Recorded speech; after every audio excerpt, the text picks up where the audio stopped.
We're going to talk about using the application Loom, and Loom is a really cool application because not only does it allow you to screen record, it also will record your face using your computer's webcam and your voice using your computer's microphone, and it will place the audio onto your screen recording, and it will also place your face onto your screen recording in a little circle, and you can actually move that circle around. So it's really helpful when recording videos for your classes and letting them know what the expectations for the day are. You're going to go ahead and click on Media Arts Technology and Interest Survey. Then you're going to click on this link. Once you've clicked on this link, you can read the start of this. This is just introducing and explaining this whole process.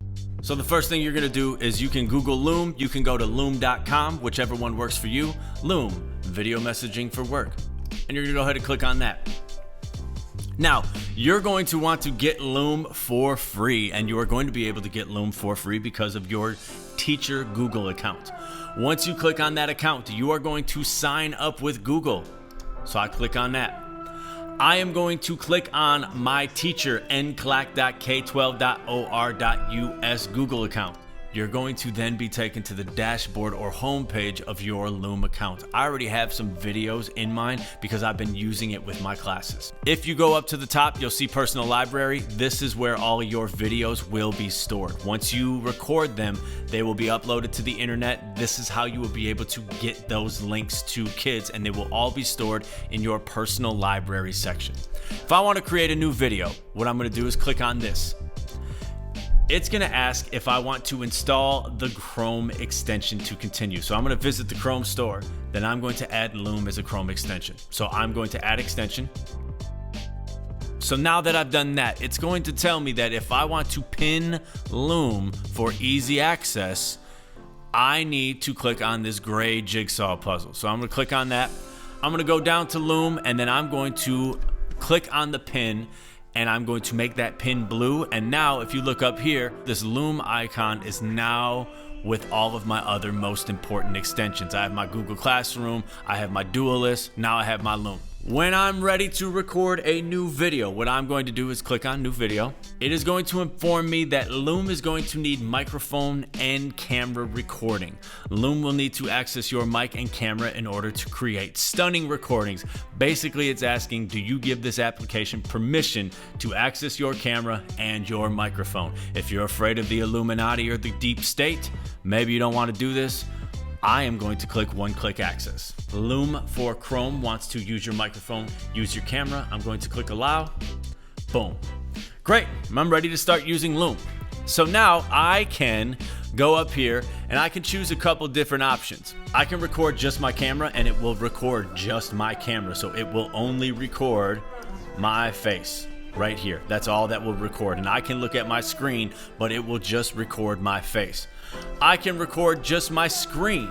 My photo will show up right here, and I can move this circle around, as you have probably figured out. But it will not actually record my face as well. The option that I like to choose is screen and camera, which means it will record this entire screen, and it will record my face as I'm giving my demonstration and talking about whatever I will be talking about. I can move this circle around if I would like to, and I can do that right now. I can figure out where I want to start. Now, I always pick screen and cam. Then you can do full desktop, or you can do a current tab. So if I just want to record this current tab, that's fine. If I want to do the full desktop, I do the full desktop. One thing you want to make sure of when you are doing any screen recording is that you don't have your bookmarks up here. You don't have a bunch of tabs up here so that kids all of a sudden see that, like, oh, wow, Mr. Dix was on ESPN, and he was on Facebook, and he was on Twitter, and he has an email that is confidential school information that is also open up here, and the subject line is up there. I like to do my screen recordings with my bookmarks off and only the tabs that I'm going to have, because I don't want it to be distracting, and I don't want kids to potentially see confidential information or anything like that. So always just the tabs that I'm going to be using. When I'm ready, I go ahead and I click start recording. Like we said, entire screen, application window, or Chrome tab. We're just going to go entire screen, click on that, and click share. One nice thing about Loom is that you don't have to be at your dashboard to start recording. You can be at any website you want to, and you can just go up to the extension and click on it, and then it will give you those options again. So I'm gonna go ahead and I'm gonna record a little piece of information from my Shamrock News Kit. So I'm gonna click start recording. I want my entire screen. I'm gonna go share. I'm gonna get my countdown right here. 3, 2, 1. Now I'm ready to go. If I want to move my webcam and want to place that in different places, I can go ahead and do that. Some people will do this so that they have some like really fun aspects of things. Like maybe I'll have just a headless person right there, and then I'll put my head right here, and it'll look like that my head's on top of somebody else's giving instructions. You can do this with your Bitmoji or whatever you have that is super creative and wild and fun for your students. I like to kind of keep it simple and just put the thing over here in the side so that if the kids want to see me, they can, but most importantly, you're looking at my screen. So then I might say to the kids, all right, here's how we're gonna start today off. You're gonna go into your classwork.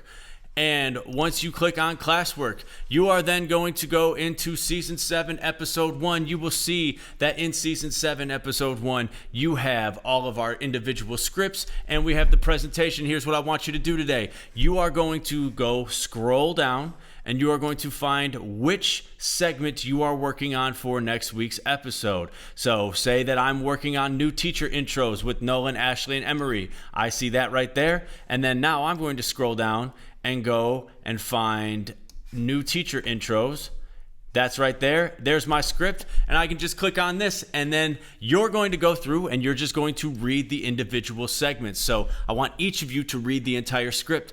Every year at Rowe Middle School, we have new staff members who start working at good old Wilbur D. And then you're going to go and continue from there. So once you're done with that, go ahead, film yourself using that footage, and then upload it back to that assignment. I can pause my recordings if I want. So I can pause and I could be like, okay, now what I want to do, I want to go to this website right here, and then I'm going to click on this button right here, and then I can go back, and now I'm ready to talk again, and then I can just press play. All right, so the next website. All right, so the next script. If you're doing well, that's awesome.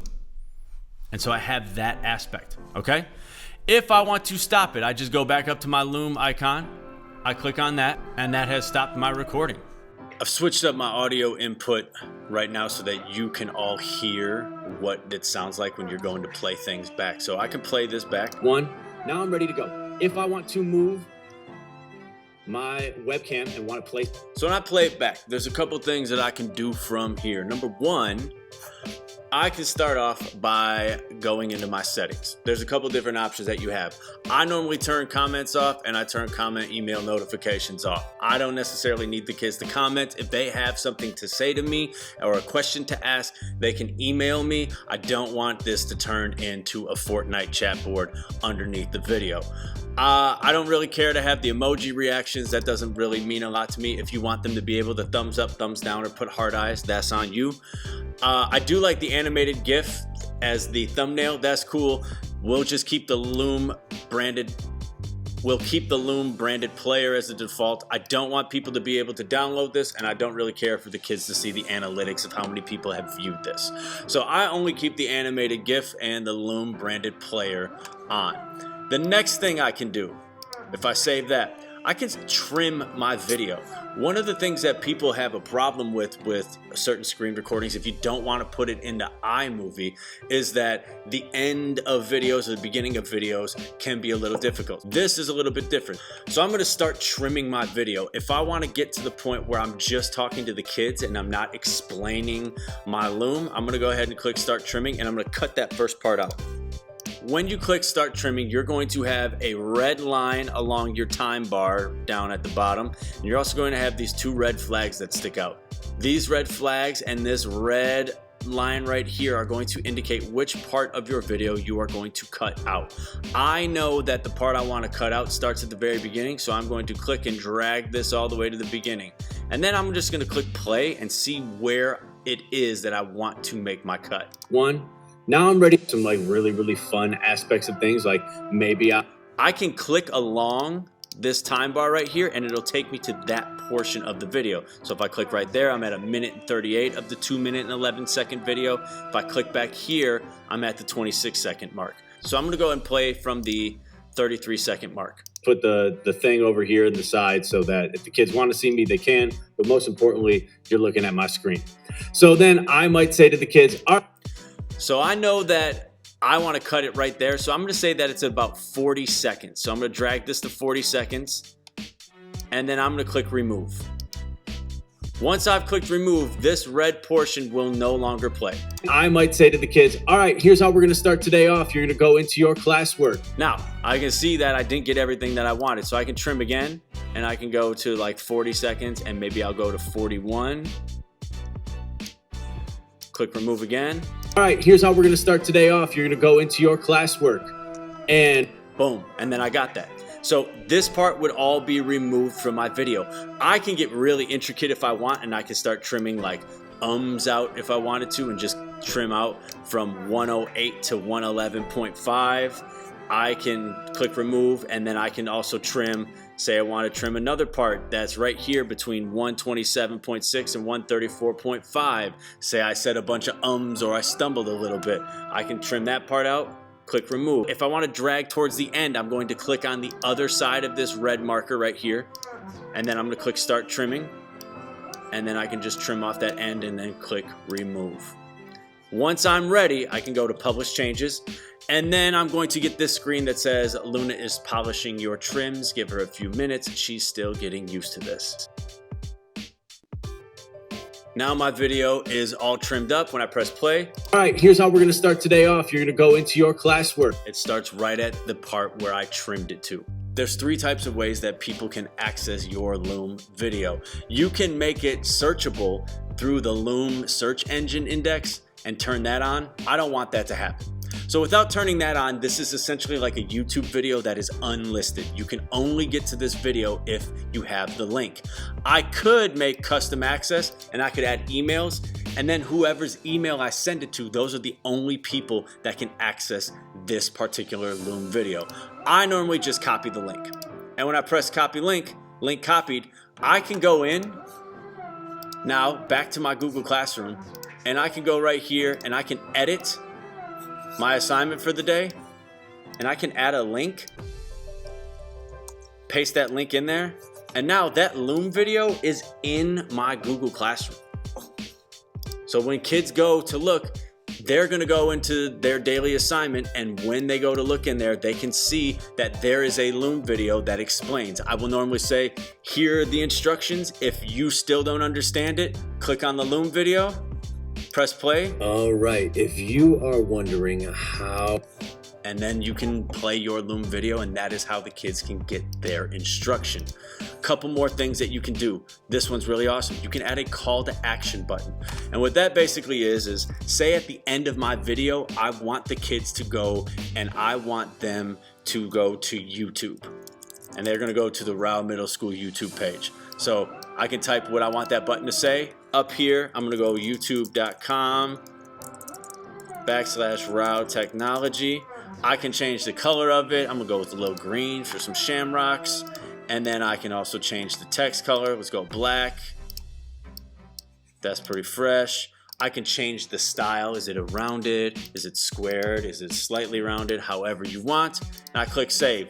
Now that's gonna be in the top right-hand corner of my whole video. Once you click, and at the very end, all right, and say that was all I wanted to say. This box is going to pop up again. They can just click on this YouTube button. They can just click on this button that says YouTube, and it will take them to the link that I attached to the button.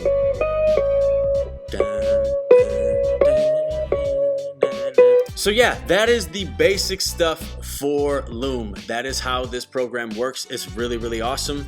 I've been using it pretty much with every lesson for every day. I put the lesson in there, I explain what I want them to do with the lesson, and then I also attach a Loom video just so that there's another way for them to access the information. Some of the kids might not get it through reading the instructions, and they might need to see the instructions, and Loom is a great way for you to show them what you want them to do.